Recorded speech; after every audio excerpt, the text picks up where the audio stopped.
Hey guys, welcome back. In today's video, I am going to show you how to duplicate databases in Notion. So let's get started. So here we are in Notion, and then from here to duplicate a database is very simple. So first, select your database that you want to duplicate. So for example, it will be this reading list right here. So this will be my sample database. And to duplicate this, all I have to do is go here, hover my mouse here on my database and click on the three dots right here.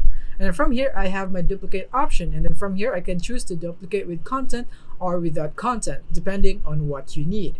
So in my case, I want it to be with content. So I'm going to go click on with content.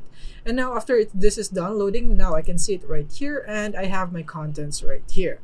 Or another way that you can do this is that you can go back into your database and then you can navigate here on the top right of your screen, click on that, and then from here you would have the duplicate option again, and this time we'll be duplicating it without content.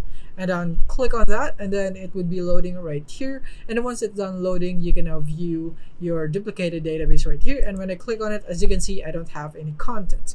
So that is basically it on how you can duplicate databases in Notion.